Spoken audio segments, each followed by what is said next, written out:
Students, इस video में आज हम स्टडी करेंगे empirical formula and molecular formula. तो सबसे पहले हम डेफिनेशन देखेंगे एम्पेरिकल फॉर्मूला की, उसके बाद उसका एग्जांपल करेंगे। एम्पेरिकल फॉर्मूला की डेफिनेशन देखो क्या होती है। Empirical formula is the formula which express the simplest whole number ratio of atoms of the various elements present in one molecule of the compound।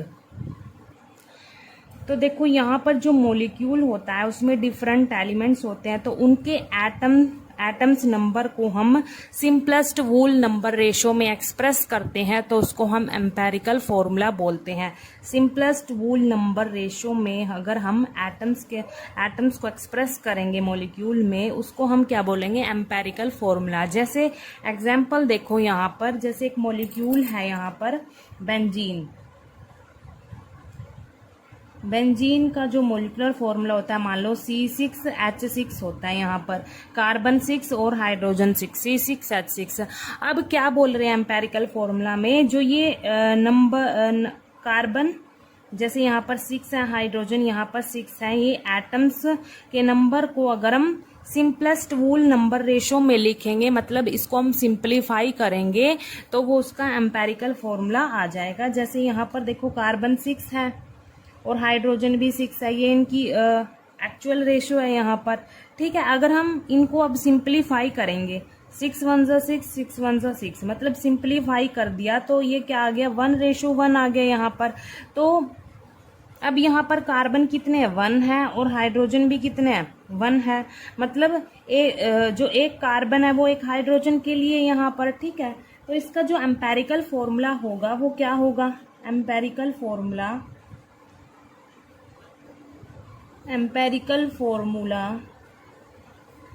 Of benzene का empirical formula क्या होगा। Carbon यहाँ पर simplify कर दिया हमने, यहाँ पर कार्बन कितना आ गया, 1, और हाइड्रोजन भी 1 आ गया, तो ये बेंजीन का एम्पेरिकल फॉर्मूला होगा। ठीक है, दोबारा देखो यहाँ पर हमने क्या किया, जस्ट जो ये एटम्स नंबर थे यहाँ पर, कार्बन 6 हाइड्रोजन 6 यहाँ पर, ठीक है, तो इनको हमने सिंप्लीफाई किया, सिंपलेस्ट होल नंबर रेशो में हम इसको लेके आए हैं। यहाँ पर 1:1 इसका सिंपलेस्ट होल नंबर रेशो है, इसको हमने जस्ट डिवाइड कर दिया। ठीक है, तो ये क्या बन गया, सिंपलेस्ट होल नंबर रेशो बन गई। यहाँ पर कार्बन 1 हो गया, हाइड्रोजन 1 हो गया, जस्ट हमने सिंप्लीफाई किया है इनके नंबर्स को, तो ये बेंजीन का एम्पेरिकल फॉर्मूला हो गया। ठीक है, ऐसे ही हम एग्जांपल करेंगे। जैसे यहाँ पर हाइड्रोजन परऑक्साइड है, उसका फॉर्मूला क्या होता है, H2O2 होता है हाइड्रोजन परऑक्साइड का।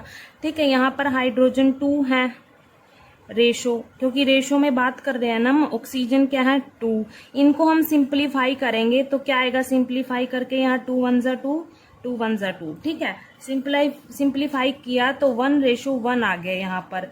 ठीक है, मतलब यहाँ पर हाइड्रोजन 1 हो गए और ऑक्सीजन भी 1 हो गया।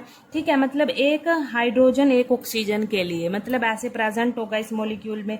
ठीक है, अब इनका जो एम्पेरिकल फॉर्मूला होगा तो क्या होगा, वो एम्पेरिकल फॉर्मूला इनका, हाइड्रोजन कितने हो गए, 1 हो गया, ऑक्सीजन कितना हो गया, 1 हो गया, तो ये इसका एम्पेरिकल फॉर्मूला है हाइड्रोजन परऑक्साइड का।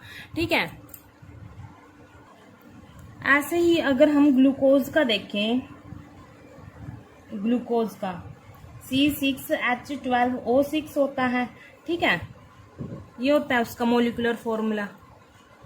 अगर हम इसका एम्पेरिकल फॉर्मूला निकालें, मतलब क्या करना पड़ेगा, हमने एटम्स के जो ये नंबर्स हैं इनको सिंपलेस्ट होल नंबर रेशो में लेके आना पड़ेगा, जस्ट सिंप्लीफाई करना पड़ेगा, वो उसका एम्पेरिकल फॉर्मूला बन जाएगा। यहाँ पर कार्बन देखो कितने हैं, 6 हैं, हाइड्रोजन कितने हैं, 12 हैं, ऑक्सीजन कितने हैं, यहाँ पर 6 हैं। इनको हम क्या करेंगे, देखो यहाँ पर डिवाइड कर देंगे, 6 से ये डिवाइड हो जाएंगे, 6 1 जा 6, 6 2 जा 12, यहाँ पर 6 1 जा 6। ठीक है, तो इनकी जो रेशो आई है, हमने क्या किया, इसको सिंप्लीफाई कर दिया। क्या रेशो आई है, यहाँ पर कार्बन की 1 आ गई, यहाँ पर हाइड्रोजन 2 आ गए, यहाँ पर ऑक्सीजन 1 आ गया। ठीक है, ये रेशो आ गई इनकी सिंप्लीफाई करके। ठीक है, इसको सिंप्लीफाई किया। ठीक है, सिंपलेस्ट होल नंबर रेशो में हम इसको लेके आए हैं, तो जो भी हमारे पास यहाँ पर कार्बन जैसे 1 है, हाइड्रोजन 2 है, ऑक्सीजन 1 है, तो इसका जो एम्पेरिकल फॉर्मूला होगा वो क्या होगा, कार्बन एक है, यहाँ पर हाइड्रोजन 2 है, ऑक्सीजन 1 है। तो ये इसका एम्पेरिकल फॉर्मूला होगा यहाँ पर ग्लूकोज का। ये ग्लूकोज का एम्पेरिकल फॉर्मूला है, और ये हाइड्रोजन परऑक्साइड का एम्पेरिकल फॉर्मूला है, और ये बेंजीन का एम्पेरिकल फॉर्मूला है। ठीक है, अब देखो molecular formula. The molecular formula of a compound is the chemical formula which represents the true formula of its molecule.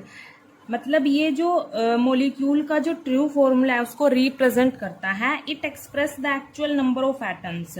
ये मोलिक्यूल्स में जो वेरियस एलिमेंट्स होते हैं, एक्चुअल नंबर ऑफ एटम्स को एक्सप्रेस करता है। यहाँ पर एक्चुअल नंबर ऑफ एटम्स को बताता है ये कि मोलिक्यूल्स में एक्चुअल नंबर ऑफ एटम्स कितने हैं। ठीक है, तो मोलिकुलर फॉर्मूला में यही होता है। जैसे एग्जांपल हमने अभी किया था बेंजीन, तो उसका जो मोलिकुलर फॉर्मूला होता है, जैसे इसमें कार्बन 6 होते हैं, हाइड्रोजन 6 होते हैं, तो कार्बन ये इसी फॉर्म में एग्जिस्ट करता है, तो ये एक्चुअल नंबर को डिनोट करता है यहाँ पर। जैसे कार्बन का जो एक्चुअल नंबर है इस फॉर्मूले में ये 6 है, और हाइड्रोजन का एक्चुअल नंबर है इस फॉर्मूले में वो भी 6 है। ठीक है, तो ये ट्रू फॉर्मूला बताता है, यहाँ पर एक्चुअल फॉर्मूला बताता है। यहाँ पर हम इसको ना तो सिंप्लीफाई करते हैं, कुछ नहीं करते, ये इसी फॉर्म में एग्जिस्ट होता है, तो ये इसका मोलिकुलर फॉर्मूला। यहाँ पर ये एक्चुअल नंबर को बताते हैं। जितने मोलिक्यूल में एटम्स नंबर होंगे उतने ही प्रेजेंट होंगे, उनमें कोई चेंज नहीं होगा, वो उसका मोलिकुलर फॉर्मूला होगा। एम्पेरिकल फॉर्मूला में क्या करते हैं, हम जस्ट मोलिकुलर फॉर्मूला को ही सिंप्लीफाई कर देते हैं। ठीक है, एम्पेरिकल फॉर्मूला में क्या करते हैं, मोलिकुलर फॉर्मूला को ही हम सिंप्लीफाई कर देते हैं, सिंपलेस्ट वूल नंबर रेशो में रिप्रेजेंट कर देते हैं। एम्पेरिकल फॉर्मूला में, मोलिकुलर फॉर्मूला में हम कोई चेंज नहीं